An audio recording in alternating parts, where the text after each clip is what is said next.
Well, greetings, friends, and welcome to the Gospel Underground Podcast. This is episode 133, Consumer Games. We are broadcasting live, live for us from the worldwide headquarters here in Blacksburg, Virginia, and the worldwide global headquarters of the Bonhoeffer House in Radford, Virginia. That's right. We are together. We are on Zoom today. Jesse was too lazy to come to my house.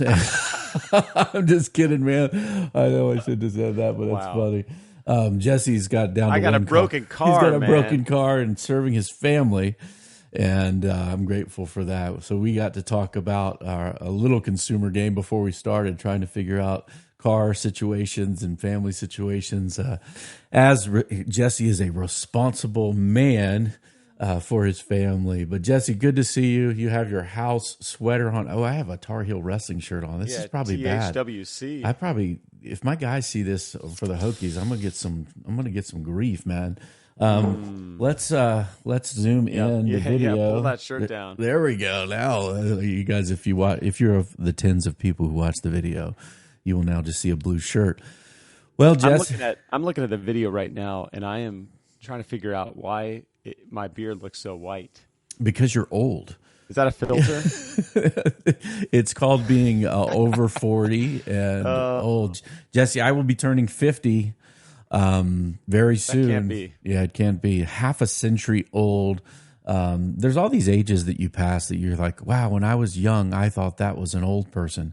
And I've passed all of them now except for 65. So we'll see when we get up there. But man, Jesse, I'm excited today. Man, my annual report is out. The Gospel Underground.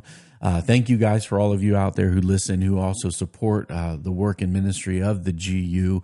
Our annual report is out. We'll put it in the show notes for you, so you can kind of see how we did in last ministry year that ended for us August 31st. Really grateful for my friend Waylon Smith, who does a lot of design work for us and has that on it. And even Jesse, I actually wrote the annual report this year on my MacBook Pro. All right. And I've been waiting for this one to review or reviewish my MacBook Pro, because I wasn't sure if I actually liked it. And I know for you guys who are Mac people, that seems like an idolatrous statement. Like, how do you not like the Mac? It's better in every way. Well, I don't know. We're a religious cult. Yeah, you are a religious cult. You're playing the consumer game. You've been looking through the outline. But yeah, I am ready to review-ish, because my mother always told me, if you don't have anything good to say, don't say anything at all. As a child, I don't know if you got that wisdom from your family, Jesse, but I have something good to say finally about my MacBook Pro. No, it's not frustration that I don't know all the keyboard shortcuts that I have in my muscle memory from 30 years as a Windows user. But I was in a hotel actually recording my little mini episode that we did about, kind of the fine tuning of joy and dissatisfaction. If you guys listen to that, discontent, how you need a little bit of both of that in your life. And I was trying to record it from a hotel, and I had my MacBook in front of me, my iPad next to it. And Jesse, I didn't even intend this. I'm using my mouse pad on the MacBook Pro, and I just slid over, man. And I just started working on my iPad with the same keyboard and same trackpad of the Mac. I think it's called Universal Control. I said, oh my gosh, Mac OS did a ninja, is what I think I said out loud when I was looking at it. I was kind of got excited. I got up and ran around my hotel room because I finally found something I loved about the MacBook Pro. And so I'm 2 thumbs up now on the MacBook Pro. And it actually shares a clipboard. Did you guys know this out here, Mac people?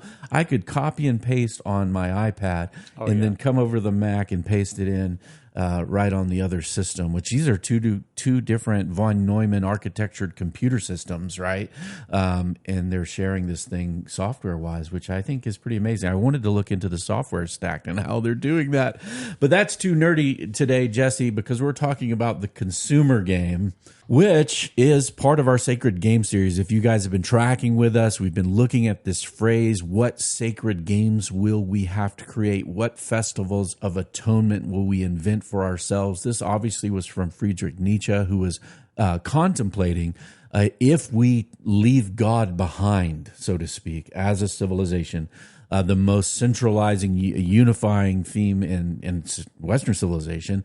If you leave that behind, well, he was really prescient in understanding we really wouldn't leave the religious impulse.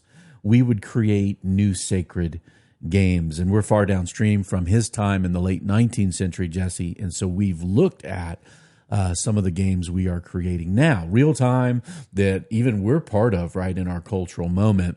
First was the power game, that everything is only a relationship between oppressed and oppressor, that everything is flattened into power differentials.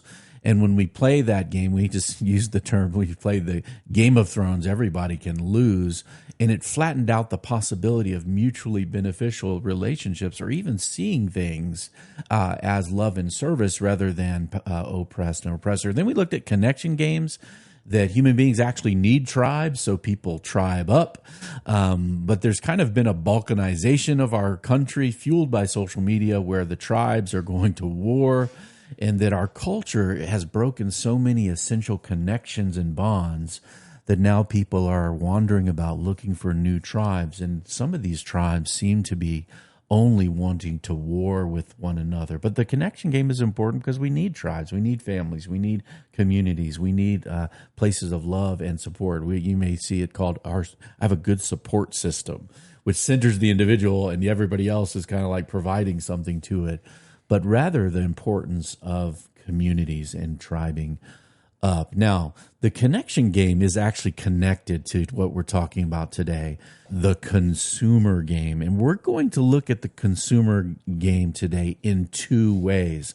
But we've been greatly served by the book Strange Rights. So I want to ask Jesse to read kind of a transitionary quote between connection game and consumer game from that book. Yeah, so this is from Burton Strange Rights. Scholars have been tracking this phenomenon for decades. As early as 2000, academics Stephen Sutcliffe and Marion Bowman were commenting on how, this is where the quote begins, in our fin de siècle emporium. Now, can we pause for a minute, Reed? Can I break the fourth wall and say we had to look up the pronunciation? In the comments. Here are more videos on how to pronounce many more useful French words that are commonly used in English.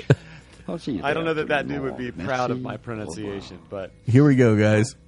Fin de siècle, right? Fin de siècle, or turn of the century. Yeah. In our turn of the century emporium, Irish Catholic nuns are enhancing their devotions with Buddhist meditation. Anglicans are learning spiral dances, and Druids are teaching neuro-linguistic programming. End of quote. Sociologists Steph Alpers and Dick Houtman likewise wrote in 2007 of the rise of bricolage religion, inextricably connected to modern consumer capitalism and the room it has created for a robust spiritual marketplace. The erosion of the Christian monopoly, they write, has created a market where religious consumers construct strictly personal packages of meaning based on individual tastes and preferences. All right. A lot of French in that quote. Yes, I think bricolage probably comes from French as well. That's right. But yeah, this is an observation that sociologists are making, that people are treating religion itself, spirituality, like they would other things in a modern consumer capitalistic free market kind of culture. And so, Jesse, we're going to hit it in two ways. Religion becoming a marketplace, right? That consumer choices are being turned into a sacred game. So we're going to look at it in two ways. First of all, I'm just calling this Religious Incorporated, that we treat religion as a consumer. Religion as a marketplace, as that quote shared, that we are grabbing pieces from different spiritual ideas, slapping them together in kind of bricologic ways, where there's this from that and this from this thing. And I like meditation from this, and so I'll take that and combine it. Where it's not uncommon to hear someone who would claim to believe in people going to heaven and reincarnation, because they kind of like these ideas, not stopping to think that they're utterly incompatible visions of what happens when a person dies. So the consumer game played in one way is kind of this consumeristic attitude towards religion.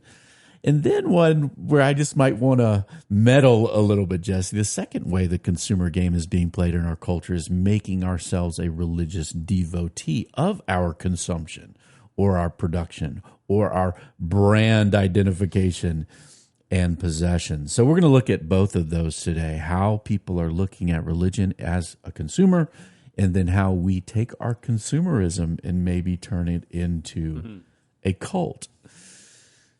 Now, Jesse, before I was a Mac idolater myself, my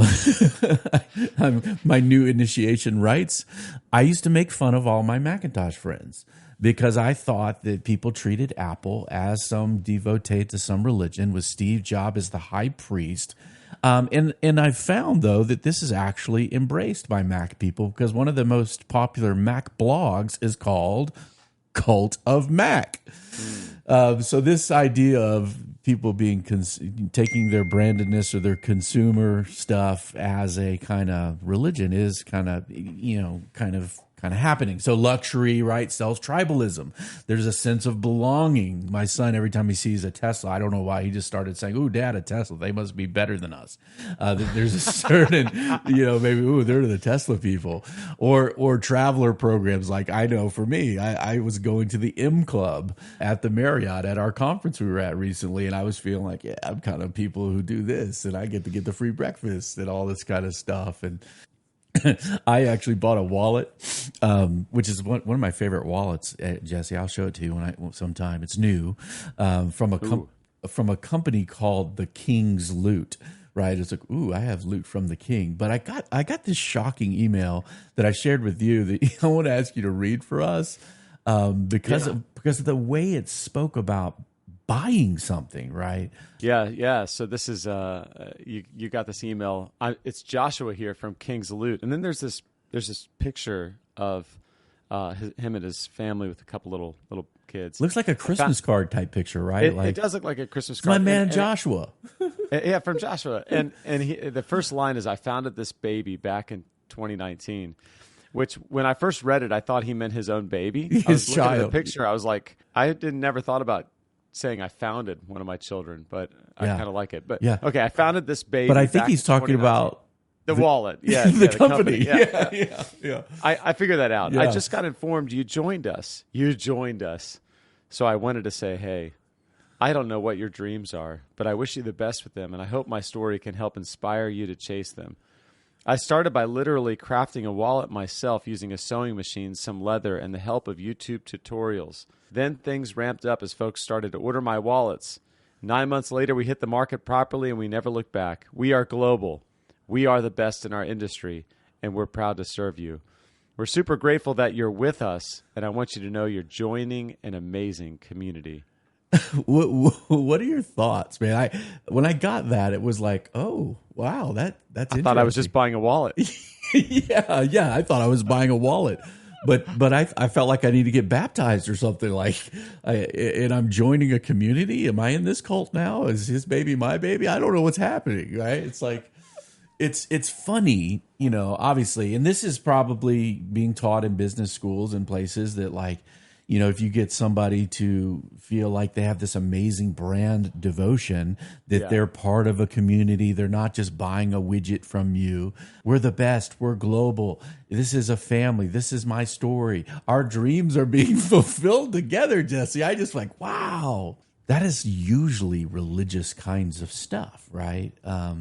Sure. We do this at Valley Bible Church, right? Where we want to make sure that we want to make sure you buy into the vision and the mission of the church. We do these rituals of belonging and acceptance, but it would be weird if we only did them when you tithed. Right.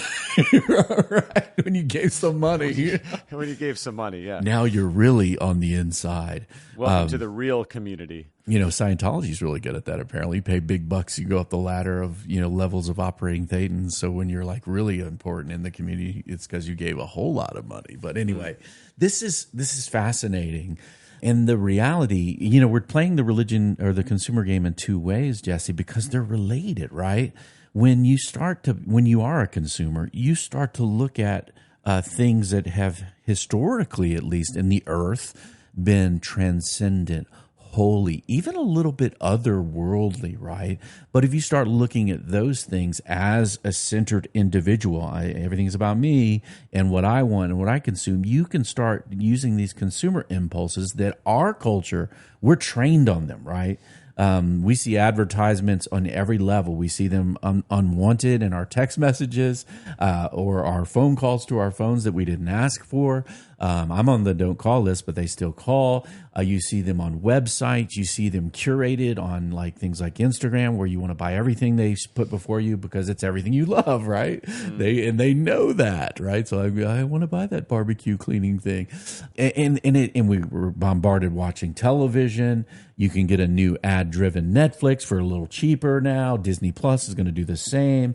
We are advertised to death, and the advertising industry is founded on this premise that you have to have a sense that there's something missing in your life that you have. And if you buy it, right, then you'll somehow be more complete, more fulfilled, more happy. Your dreams more come true. Part of a community. Maybe you'll be boys with Josh and share Christmas cards as you buy wallets. And so this idea that we as a consumer would bring that to the religious impulse, and at the same time, the human being made in the image of God, we're made by God to worship, that we would take some of our religious impulses into our consumer world is not shocking, even as it's really, really shocking.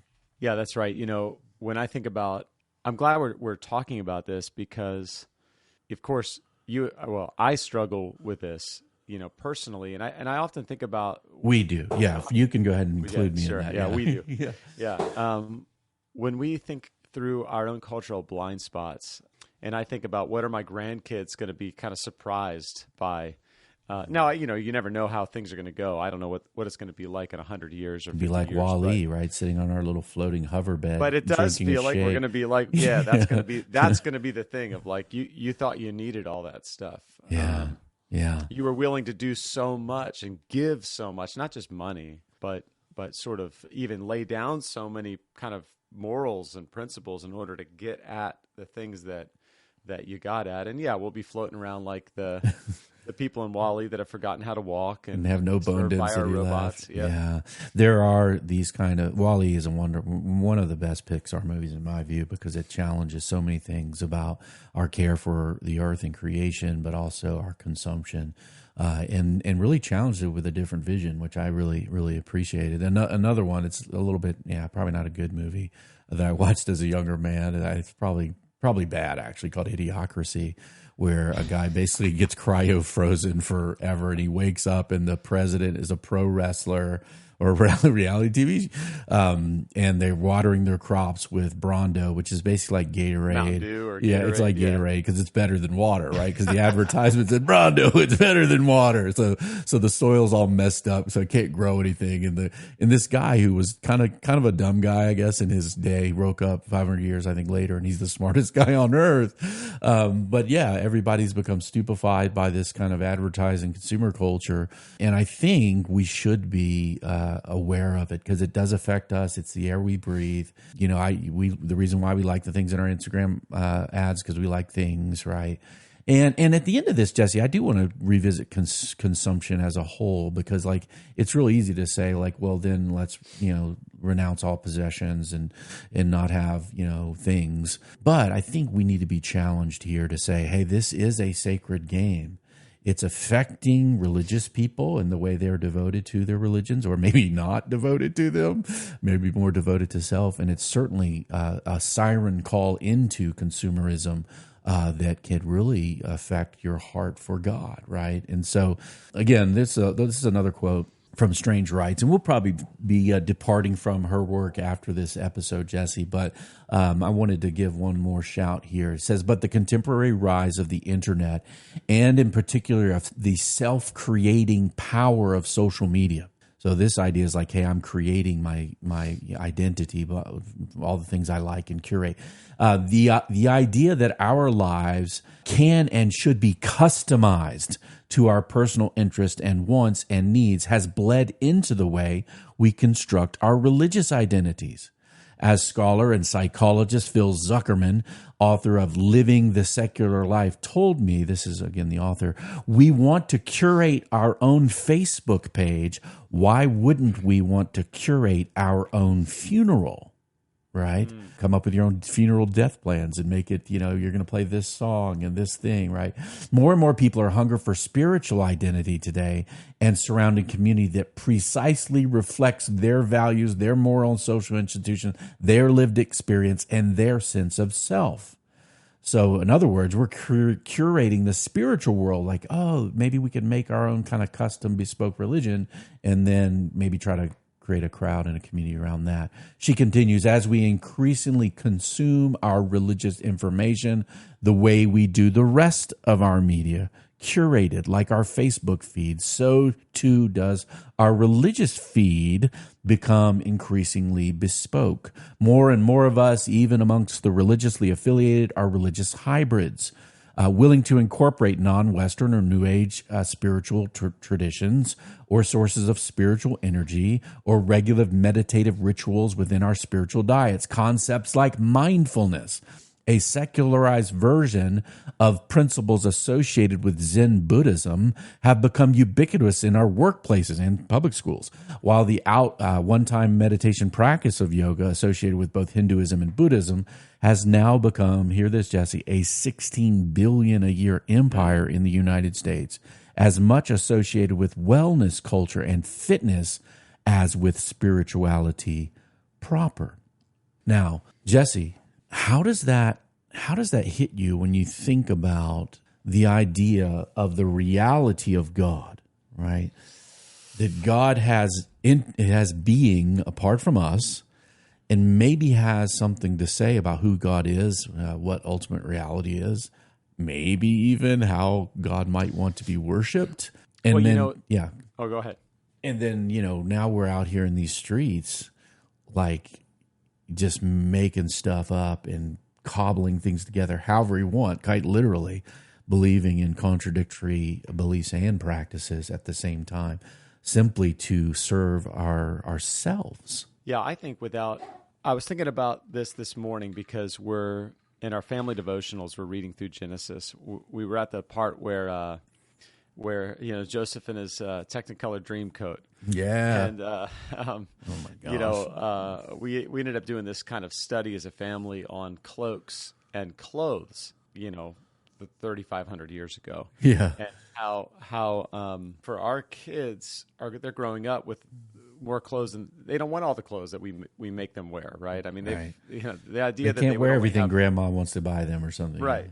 The idea that they would only have one cloak, and that a very plain one, is like you have to do some really hard work to have the imagination to kind of place yourself back in that sort of a situation. And I think the same hard work is needed for us to imagine reality, which is that God is and makes demands, and that the good life is actually fitting into his reality, his design of the world and ourselves, and not this kind of bespoke accessorizing where our religious sort of expression is something that we can cobble together. And I've got this brand of shoes and this brand of jacket, and how dare any of them demand my total sort of submission? Like, I need to be able to put this thing together the way I want, and that's really hard, I think, even for Christians to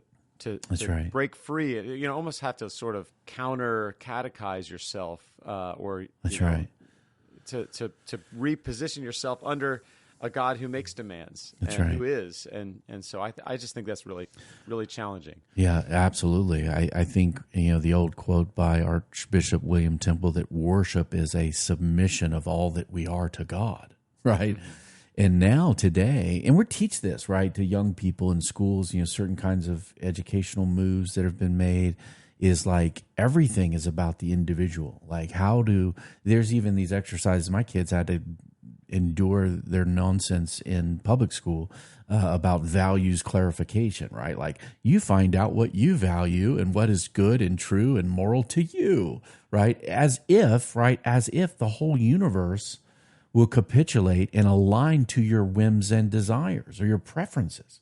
And look, here's one of the big problems. We have a massively depressed, massively anxious population, more so than ever in history, perhaps, when we have all this stuff everywhere. And I think there's a little bit of an expectation that people think that, oh, I'm curating my life and I'm getting all this stuff around. We think that the whole world around us should fit into our vision of the universe. Yeah. And boy, does that turn into a bloody mess on social media, right? Rather than seeing God as the creator of reality and ourselves, and that as we submit to God and we live a disciplined life according to virtue as defined by God, we actually find wholeness in God, in our relationship with God. And so this, you're right, man, this is something that we have to be very aware of because we are part of this civilization. I love the microphone you're talking on. It's a good microphone. I love the one I'm talking on. They cost money, and I bought it because it was nice and high end and sounds great. And we have to be careful, man, to not become either the center of our own universes nor making the things and stuff we buy our gods. One of the rules I live by is it's okay when I do it. Yeah. and nobody says anything to me about it. That's the hard thing about community too. A lot of people want community. By that they mean I want a group of friends who likes everything I like and will like everything I do. And man, that's hard. You even feel it, like what if you disapprove of something one of your friends is doing, or you don't like the way they're doing it? You actually feel like the bad guy for wanting to maybe say something. And man, when the idea of confess your faults or sins to one another so that you might be healed, we need those categories that I can be foolish, I can be unwise, and I need God's word and others to tell me so. And in doing so, in receiving that, right, the old proverb in the Old Testament, he who rejects reproof is stupid. I think it's Proverbs 12. We have to submit ourselves to a different view than what we're just receiving in our cultural air that we breathe. Otherwise, we will be dragged away and enticed into a big bunch of mess. Well, Jesse, as we look at this, you froze for a second, by the way, so we're doing this on Zoom. I hope you didn't say anything. Keep going. Yeah. As we look at this consumer game in two ways, religion, looking at our religious activities as consumers or making ourselves a religious devotee of consumption, product, and possession, one of the things that's a struggle today is that much of the consumer game in our culture is being done without a moral framework and moral compass. That's why we did a couple series ago, Science and the Good, that our society, and I tweeted this not too long ago, one of the biggest problems in our culture is that we don't agree on what is good. But yet we want change, we want justice, we want all these things. And this hit me, Jesse, when I was listening to a podcast recently called the Mindscape Podcast. It's hosted by Sean Carroll, who's an astrophysicist, I think cosmologist, physics guy at Caltech.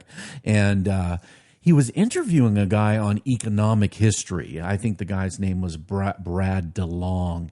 And he wrote a book called Slouching Towards Utopia, an economic history of the 20th century. Now, he was saying he's treating what he calls, historians call a long century, so a little more than 100 years. He was looking at the time period from 1870 to 2010. And 1870 was significant because he felt like in history, economically at least, that there were coalitions forming in Western culture around wealth, technology, and knowledge. So influenced by what he thought was important, the Western corporation structure, right? As well as something called the corporate research lab, that led to like electricity kind of things, like when you bring in things like Westinghouse in the history of technology. Certainly Bell Labs, a corporate research lab that kind of created the transistor in the mid-20th century, led to all these changes where all of a sudden, in this time period, the creation of wealth beyond the daily food needs that people had in our civilization were vast. And of course, he's looking at economic history and saying, why didn't we have utopia? We had all this stuff. Now, of course, he's not a Christian, so obviously he's not looking at human nature the same way. where sin and greed and all these things come in. But he's looking at this long picture of time dealing with economics. And the podcast ended with me screaming at my radio in the car because I got really frustrated because he was all this great insight on what created the kind of wealthy moment in Western culture. And he started saying you would have thought it would have ended up with, and then he kind of started ripping off these descriptions, a, quote, better society, a more, quote, just society, that this would be, quote, good for humanity, that people would not tolerate this sort of oppression or evil, right? That we need to create a society because we are so rich so that some people don't need to work or produce things in order to receive all this good from all of us. And then the whole thing got really political and kind of left-wing, to be honest. And so I was like thinking, no, we don't even agree on what is good. How are we going to create and structure a better world without first revisiting what we're trying to build? This is the state of economic thinking, and it relates to the power game because we could probably say the resource game in our civilization, where we're not asking what is good, what is good, what is human good, what is human nature, how do we work together? And so, Jesse, it kind of made me motivated to think through my own economic life a little bit. And I wanted to end by just encouraging you guys as listeners, we actually do want to, quote, do good to others with our resources, and that we ought to be concerned with the actual good of other people as we build economically. Now, I also got discouraged because I think, well, how do we then engage as an economic participant in a economic system and consumers and producers in a world that's controlled by maybe not me? How are we going to solve all the macroeconomic systemic injustices of all the things we're facing today, Jesse? Well, let's just put that on hold for today, and we're not going to solve with some act of Congress even the inflation problem or supply and demand issues. But I do want us to think about our own lives in relation to the consumer game and how we view our faith and how we view our consumption, Jesse. So how would you speak to maybe Christians who are listening in about treating their religion as a consumer? Well, that's a great question, Pastor Jesse. Let me offer maybe a couple warnings. One is typically with the Bonhoeffer House, I'm always thinking about future church leaders. It's just where my life is, and so I'd say to church leaders and future church leaders that we need to be very thoughtful about the way that we're bringing people in, the way that we're trying to win people to Christ. Yeah. If we are presenting our church or our ministry or myself as maybe the best product on the market, then we're playing into this, and we're essentially discipling people into consumerism. Yep. And I don't think that's an excuse to put out bad products. That's right. Or there's another way for excellence to be in what we do. Yeah. Right. Yep. And so I just think that's a hard path to walk that requires a lot of wisdom, and but be careful not to just kind of go willy nilly into. I've got this thing right now where I must have watched some kind of like. I'm not on TikTok, but I think it's like a TikTok person, right? Yeah. On Instagram, Reels. What is it? Reels, yeah, right? Yeah, Reels. And it was like a young Christian. I don't know what you would call him. I guess maybe an apologist, a meme maker, influencer, an influencer, a content creator, and now I keep getting them, and I don't want them. I don't. Right. And if you're out there and you're doing that, like. I get it. I understand. Like there's an apologetic, and a missional kind of impulse to sort of be present in certain spaces. Be in the marketplace, right? Paul goes to the marketplace, but I think we have to be careful that Paul doesn't go to the marketplace and say, "Hey, here's a better product. Yeah. Here's the thing that's just like all those other things that you're buying." But it's a little bit better. Yeah. Right? He doesn't do that. He goes to the marketplace to say, hey, here's something that's so much different and so much better that organizes all the other things, that rules that you have to submit to, not purchase. But he does it in ways that are excellent and clear and connect and with people right where they are in the marketplace. And so I just think maybe I'm just ranting about how challenging it is in a consumeristic world to walk that balance. Where you're competing for attention. And it's a good word to church leaders. Jesse and I are training some guys, and we had a residency meeting yesterday with some of them where we shared a quote by Daryl Guter, which said this producer-consumer model separates the notion of a church as a religious firm producing and marketing products and services, religious products and services, from its members who are potentially, hopefully, committed consumers consuming those religious products and services. Members in that model are ultimately distanced from their own communal calling to be a body of people sent on a mission, right? And so, we have to be careful. And even I'm grateful my wife and I haven't popped around churches. We usually have gone someplace where we've lived, found a place and never left it until we moved, right? And so, but it's interesting how people can talk about their choosing a church. Like, hey, we're church shopping. As it, and they test out the band. Oh, how's the band? Well, not asking it. Is this a faithful expression of the body of Christ? Is this a faithful community living on mission together for the sake of it, for the world, in obedience to God? And those kind of questions are more important than like, what are my tastes for what they got for me, right? This stuff slips in, man. And I remember living in Nashville Metro, working for a church, getting all these church plant flyers in our mailbox all the time. Apparently people want to plant churches where the most churches are all the time. And it was pretty gross at times. Like, we're better than this. Oh, this isn't your grandma's church and stuff like that. I was like, well, what's wrong with grandma's church? Maybe something, but like, did you know grandma's church? You want to diss it all the time? We don't need to get into that kind of market-driven behavior. Yeah. And then certainly consumption, right, as a religion. Asking ourselves, how do we see money? Well, and money is a unit of value, right? How do we express and exchange value? I mean, human beings have used all sorts of things for money throughout the century: shells, shiny metals, greenbacks, sacks of gold, bitcoins. But they're value holders. And as a believer, as a follower of Christ, in this consumer culture, I think we need to ask ourselves, how do we deal with our money? Like, do we save money to be able to provide for people who might have needs? Are we generous? Are we able to be generous? There's many times people say, well, I'd love to be generous, but I can't because I bought this mansion in Garland Estates or whatever, right? It's like, are we able to be generous, or do we? Can I mention? Yeah. Go ahead. Can I mention something else there about generosity? Because I think you just mentioned something about money and value that's so important, and because this isn't really money games, right? Right. This is consumer games, and you don't consume money; you consume stuff that you buy money, buy with money. Right. And so I think generosity. Just one thing that I think is really helpful to remember is that we can be generous with our money, but we can also be generous with the things that we've bought for our own consumption. Essentially, to say, that's right. I'm not going to consume this. I'm going to give this to you. That's right. I get this. I'm in this world right now where my car's been broken for a long time.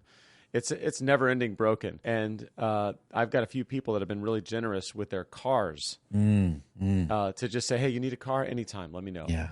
Awesome. I was too lazy to borrow one this morning. But anyway, I'll just to say, when Zoom will do, the things that we consume, being generous with those things, not just, but also with money. Absolutely. And I think we are in this layer of civilization because we have lived from 1870 to 2010 when all this wealth creation has taken place. Yeah. That many times, the sharing of what we have meant life-sustaining things, food, shelter, taking care of one another. And I still think that needs to be part of our Christian generosity. And so, but if we're playing the consumer game, we can make foolish decisions to have things, taking on excessive consumer debt and making some other person rich by paying our interest to them, just so we can have something maybe we haven't yet saved for or be able to have. And so consumption, we have to care about how we use the resources and value that we have. So, man, Jesse, as we close here today, I just want us to acknowledge that human beings, we are treated many times as cogs in a big machine in somebody's money-making endeavor. or in their family of selling stuff to us. The whole enterprise that we're around can end up dooming people's joy. Hey, you don't have a nice car. You're a loser, or you live in the wrong place, or you don't have this or that. There's this reality that this can crush the soul, your existential experience of life, because you think you're not enough. And this is where I think the gospel of Jesus Christ and the gospel of grace is so beautiful, right? That our worth and our value isn't in our production, right? Isn't because we're a cog in the free market machine or a drone in the communist community. Our value isn't being, I used to hear this from my, agnostic, atheistic father. I just want you to be a productive member of society and then you're a success. What? I still don't know what that means, right? I guess it means I'm paying taxes. That someone can tell us that we're not good enough or smart enough because of our position or possession, that for people to like us, right? We're not great because we own a Tesla or a beater car. But with a relationship with God in Christ, we are forgiven. And he says, you're accepted, you're loved, you're enough. Mm-hmm. And I think there is then a freedom to say, hey, what are the gifts and abilities and things and ideas, and to be creative in the world, right? To be able to serve others, right? Like, hey, maybe my production, creativity, economic value can be leveraged to serve others, right? Like, this is in 1 John. By this we know love, that he laid his life down to us, that we ought to lay our lives down for the brothers. But if anyone has the world's goods and sees his brother in need, yet closes his heart against him, how does God's love abide in him? Little children, let us not love in word and talk, but in deed and in truth. So that if you work hard and you have valuable things and you're able to share, we ought to use that to serve others in your immediate community that have need. That Ephesians 4:28, let the thief no longer steal, but let him labor, work, doing honest work with his own hands, that he may have something to share with anyone in need. And then certainly God does provide things for us for our enjoyment. He's given us sense perceptions, like we can taste things. We can enjoy a nice meal that is valuable. We can like our microphones in our studios, and we can share with others. These are passage from the wisdom literature, Jesse, in Ecclesiastes. This is Ecclesiastes 2. I decided there's nothing better to enjoy food and drink and find satisfaction in work than I realized that these pleasures are from the hand of God. And then finally, Ecclesiastes 5, behold, what I have seen to be good and fitting is to eat and drink and find enjoyment in all the toil which one toils under the sun in the few days of his life God has given him, for this is his lot. Everyone also to whom God has given wealth and possessions and the power or the ability to enjoy them. Because there's a lot of people who have a lot of wealth and possessions, Jesse, who have no ability to enjoy life at all. And to accept his lot, to rejoice in his toil, his work, this is the gift of God. For he will not remember the days of his life, because God keeps him occupied with the joy in his heart. This is a profound reality, that we do live in a world where our bodies need sustenance, we do need shelter, and the ability to create things and share with others is a gift.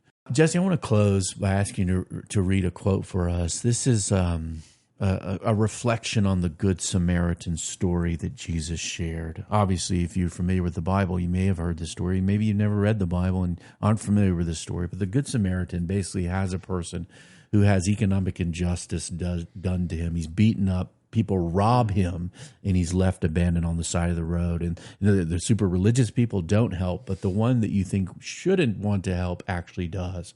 And he actually proves to be a neighbor who loves this guy, because he's able to take him, help bind up his wounds, and pay for some time in a hotel, time in an inn for him to get better and have what he needs. And this is one of the aspects of working, having money, value, consuming, producing, that I don't want us to miss, because if you have certain realities in your life, God maybe has given that to you for a purpose. And so this is a quote, Jesse, if you could read it for us out of Tom Nelson's book, The Economics of Neighborly Love.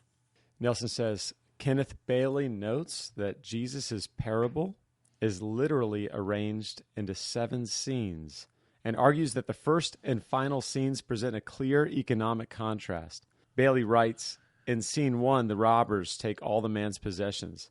And in scene 7, the Samaritan pays for the man out of his own resources because the man has nothing. Bailey's astute observation points us in the direction of an important truth built into Jesus' story. Loving our neighbor in need involves both Christian compassion and economic capacity. Compassion, you want to help people. Capacity, you actually have the means to do that. Both are a good thing, friends. The Gospel Underground podcast, produced in partnership with my friend Jesse Fury in the Bonhoeffer House. We do want you to review us. There's been a lot of you writing me nice notes about our podcast. Take that note public. Help us be more accessible. 5 stars are acceptable. Send your feedback, comments, any suggestions or questions you would like for us to address here on the Underground to info@gospelunderground.org. We are a dialogue taking place in the borderlands between the church and the marketplace and the culture. We hope to see you out there doing well, doing good. Peace. Peace.